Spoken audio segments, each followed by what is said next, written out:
The rain had been falling for hours, a steady sheet of cold water drumming on the roof of the weather-beaten cabin. The mountains were usually quiet this time of year, with only the distant cry of an owl or the soft rustle of deer moving through the underbrush breaking the silence. But tonight was different. Daniel Vayers sat near the fire, nursing a mug of instant coffee and trying to ignore the loneliness that clung to the place like mist. He was a field researcher, officially stationed here to monitor wildlife patterns, though in truth, his assignment was a convenient excuse to escape the city, the endless traffic, and the memories of a breakup he'd rather not revisit. When the first flash of blue light split the sky, he thought it was just lightning. But when the second came, brighter and sharper, followed by a low, bone-deep hum that made the windows rattle in their frames, Daniel dropped his mug and went outside. The forest clearing beyond his cabin glowed faintly as if bathed in moonlight, though the clouds were thick and low. At the center of the light, half hidden in steam, was something metallic, sleek, curved, and utterly alien. Smoke hissed off its surface. Daniel's heart raced. His rational mind told him to get his camera to document, but his body moved forward before reason could catch up. And then he saw her. She stumbled out of the craft, her steps unsteady, her body trembling. She looked almost human but not quite. Her skin shimmered faintly in the dim light, catching reflections like water. Her eyes were too large, too luminous, and her hair fell in strands that seemed more like filaments of light than anything grown from a scalp. For a long moment Daniel froze. The word alien hovered at the edge of his mind, but it felt absurd to even think it. Still, she was clearly hurt, clutching her side as she collapsed into the mud. He rushed forward, instincts overriding fear. "Hey! Are you?" He stopped himself. Of course she wouldn't understand English. Still he crouched beside her. "It's okay. You're safe." Her eyes flicked to his face, pupils widening. She shivered violently. The rain pelted down, soaking both of them. Daniel shrugged off his jacket, then thought better of it. The jacket was drenched.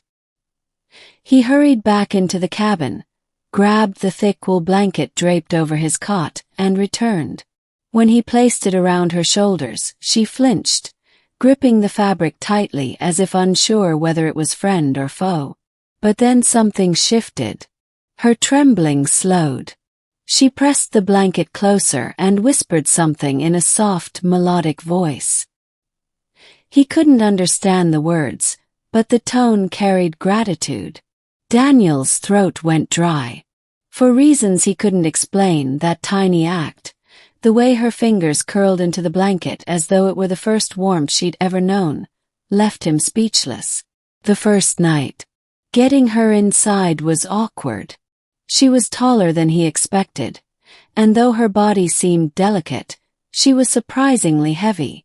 Once he got her settled near the fire, Daniel sat back and tried to process the impossible. She examined the cabin with wide-eyed curiosity, her gaze lingering on the shelves of books, the lantern, the fire itself. When he offered her a mug of water, she sniffed it cautiously, then drank with swift, graceful movements. Communication was tricky. She didn't respond to words but watched his gestures intently. When he tapped his chest and said, "Daniel," she tilted her head, then pressed her palm to her chest and murmured, "Sarah." Name. Something inside him shifted at that moment. She wasn't just the alien anymore. She was Sarah. The days that followed. Over the next few days, Daniel's routine dissolved into something new. His field notes lay untouched as he focused entirely on helping Sarah recover. Her injuries, strange bruises along her ribs and a gash on her shoulder, healed at an unnatural pace. By the third day, the wound had closed completely, leaving only a faint silver scar. She learned quickly. When he pointed to objects and named them, book, Fire, bread, she repeated the words with near-perfect mimicry. Her voice was musical, like each syllable carried a note of song. And yet, despite her progress, her eyes often flicked toward the forest where her ship had fallen. There was longing there, fear too. One evening, while he stirred a pot of soup over the fire, Daniel noticed Syrah standing by the window, her hand pressed against the glass. The rain had returned, misting the world beyond into a blur. "Do you need to go back?" he asked, even though he knew she couldn't fully understand. She turned, her gaze locking onto his. Then, slowly, she reached for the blanket he'd given her that first night. She wrapped it around her shoulders and whispered, "Safe." Daniel swallowed hard. She wasn't ready to leave. Not yet. Strange visitors. On the 6th night, he heard them. At first, he thought it was just the storm again, the low rumble of thunder echoing across the valley. But then he noticed the lights, 3 of them moving in perfect formation across the treeline. Syrah stiffened, her luminous eyes wide. She murmured something sharp, urgent, and for the first time Daniel heard fear in her voice. The lights grew closer, resolving into figures. Not human. Their forms were tall, metallic, their bodies segmented like machines, though they moved with eerie fluidity.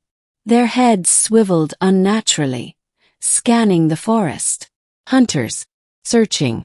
Daniel's blood turned cold.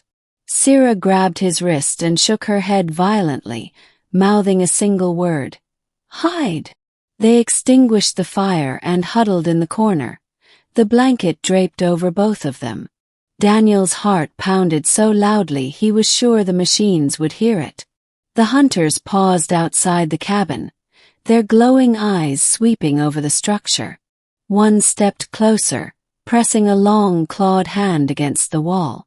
Syrah's grip tightened on Daniel's arm. For a moment he thought they were done for. But then, as suddenly as they'd arrived, the figures turned and moved on, their lights vanishing into the storm. When silence returned, Syrah slumped against him, trembling. Her breath was ragged, but her eyes met his, shimmering with something unspoken. Daniel realized then, the blanket wasn't just comfort to her. It was protection, a symbol of safety in a world where nothing else was.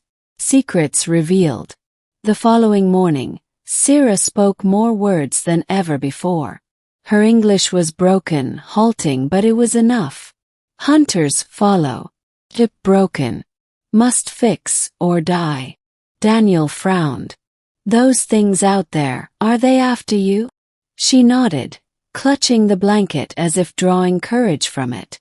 "They are not life. Machines. Made to capture. Capture you. Why?" Her eyes dimmed. "Because I not belong. I free." That word hit him hard. Free.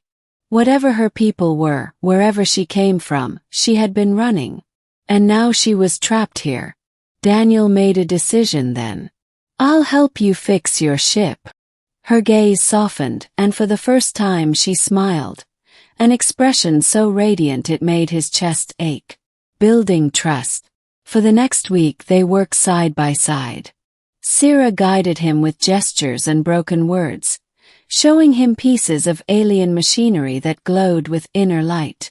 Though he barely understood the technology, she seemed impressed by his willingness to try. At night they sat by the fire. She asked him questions, pointing to the stars, to the books on his shelves, to the photographs of his family. And slowly, she began to share fragments of her own story.